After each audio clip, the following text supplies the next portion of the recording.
Many of the details that we're about to hear only came about because we came to South Dakota to get the story. Governor Parson expected to give an update right behind us here at 6 o'clock about the state's response to the novel coronavirus. We should also expect to get updated numbers on positive tests that may have come back today. You can see the scene is still active right behind me here at the gas station. From what I can tell, a lot of what looks to be the investigatory activity is going on there around the gas pumps.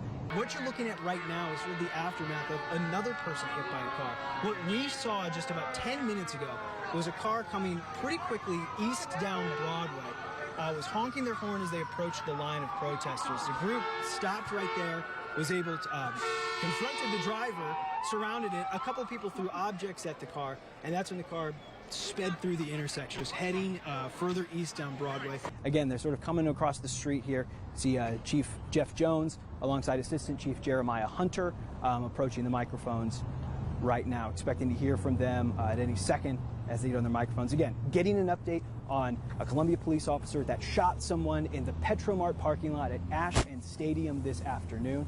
Going to hear from them here very soon as Chief Jones now asking if everyone's ready.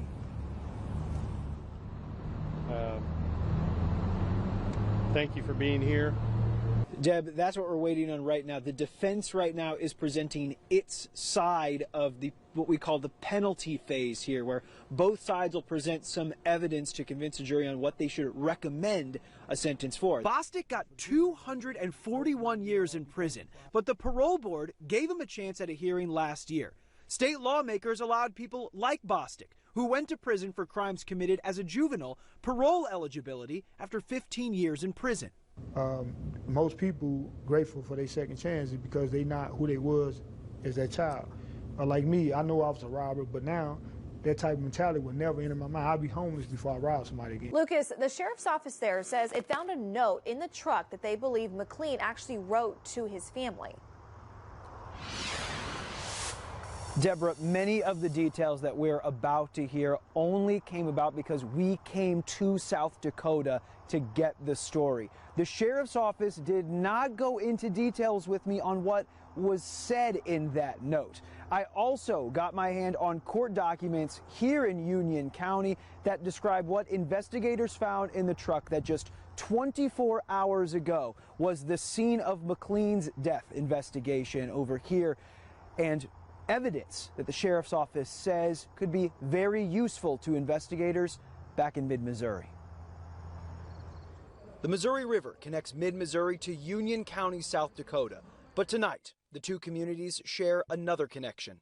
Definitely found evidence that will be very useful for the Boone and Miller County Sheriff's Offices on their investigations. Union County Chief Deputy Chris Hallam served 2 search warrants today related to the cases of J.T. McLean, the suspect in 4 homicides in Missouri. Deputies found McLean dead inside a truck they believe he stole from Miller County. I got a hold of court documents detailing that search. An inventory shows investigators found a length of white cord, 2 rubber straps, and a belt, all, according to Hallam, smeared in blood. Remember, the Boone County Sheriff's Office suspects McLean strangled Allison Abbott at her home south of Columbia. We're doing the suicide on our end, and we're also, the evidence that we gather is going to be shared with the Miller and Boone County Sheriff's Offices down in Missouri. Anything left behind that may have explained himself? There was some written correspondence from Mr. McLean, but there was nothing detailing out a why or when or how any of these events transpired. It wasn't addressed to a specific family member, it's just to his family. Hallam says he served that second search warrant for any items McLean had on him at the time of his death.